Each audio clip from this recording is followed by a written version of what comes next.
Currently, he is expanding his vision by engaging in the establishment of the Richard Wright Public Charter School for Journalism and Media Arts in Washington, D.C.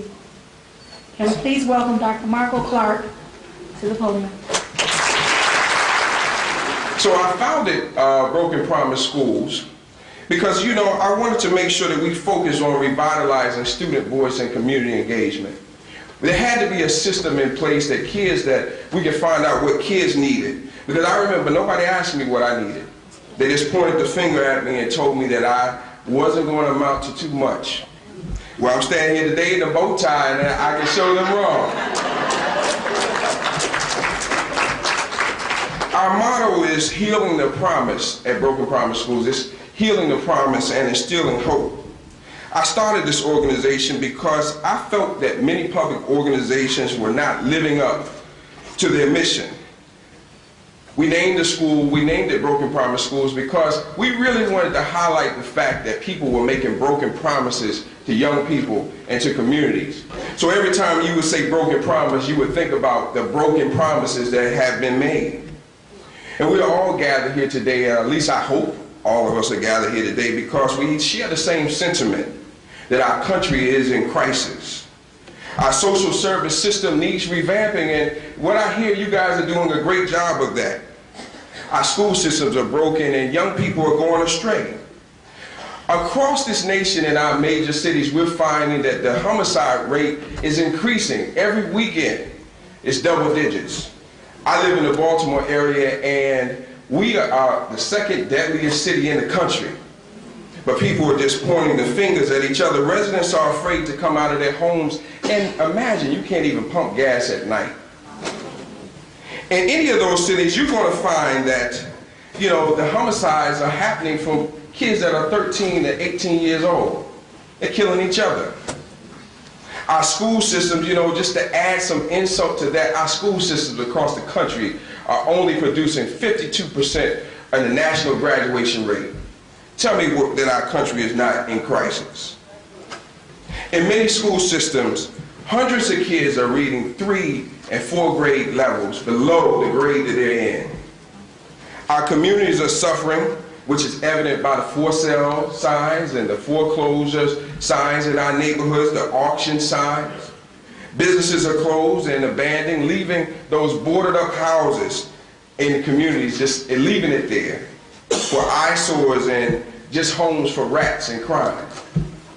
We find in our communities the gang populations are increasing, and they are, and people are talking about gangs, but one thing about gangs is that they know how to bring you in, nurture you, guide you, and then lead you in the direction they want you to go. We need to take some of those things into consideration and learn out how they're doing that. We find that money is being spent to make correctional facilities into high-tech living quarters. But money in the area of support is being cut, an area that could essentially decrease the number of people that are incarcerated each year. We find in many cases social service system that is working diligently to support the growing number of family and children that are in need. But in many cases, and you guys know this, in many cases these workers find themselves stretched thin, overworked and underpaid, asked to complete tasks without proper resources. Our nation is in crisis, and it's time for us to get our priorities straight. Somebody has to understand that it's time to stop making excuses for what's going on. It's time to stop making excuses, as I heard the director say. He's tired of hearing about our young people dying in the streets. Just a couple of weeks ago, and I'm glad you have a pastor here, because he set the tone correct when I walked in. But I had a conversation with this pastor, and I asked him, why is it that the only time I see you is when it's time to do a visual? I don't see you in the community really doing a lot of work, and you're not in the schools, but you show up when it's time for a visual. As usual, I got no response. As public servants, we have to get smarter about the services that we deliver. We have to be smarter about the services that we give to this challenging community. One size does not fit all. One size does not fit all. In order for us to work in the systems, we have to work together. And let me give you an example of a horrific incident that happened in the state of Maryland. There was a lady who decided, and I'm thankful that those foster parents stood up, and I applaud you for your efforts in taking in young people who really need a home. But there was a lady in the state of Maryland who said that she was going to take 2 young ladies into her home and she was going to support them, nurture them, educate them. But instead what she did, she murdered them. She tortured them. She murdered them. But then the story gets worse. Not only did she do that, she took them and placed their bodies in a freezer. But then the story gets worse. She took that freezer and she moved around from place to place for 2 years with those dead bodies in there. But the story gets worse. The system that was supposed to be looking out for those young people and checking on those young people did not work, because the lady kept getting checks. She continued to get paid for over 2 years while those young girls lay dead in a freezer. That's an example of a system that did not work. We have to ensure that hope is the #1 priority in our social system.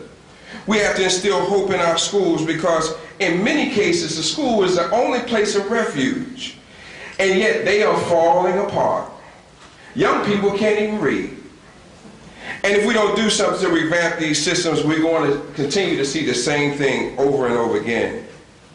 When I was a principal, I had several social workers that would come in and out of my building, and to see about 30% of those students. And one day I asked the question, why do I have so many social workers coming in the same building to service different kids? Why not have one person come in and service those kids together? It only made sense to me. Well, I'm proud to say that we went and talked to the supervisors and we created a hub. And a hub in that particular area that we allowed those social workers, one social worker to service each school and the population, so that we were able to maximize our resources and disperse those things into schools that were necessary. We also were able to create a solid place where young people felt safe about talking to the social worker that was coming in, a place that they could sit down and tell their most intimate thoughts. As public servants, we must understand that as long as systems remain broken and we sit there idle and don't say anything about it, knowing that we need to fix those things, we're just sitting there selling out. Now, we all know, because I know as a school administrator, I worked in a school system that was totally broken. And I knew it was broken while I was sitting there, and I would often complain with my colleagues about what wasn't going on, but I sat there and essentially I sold out for a check. Tell the person across from me, stop selling out for a check.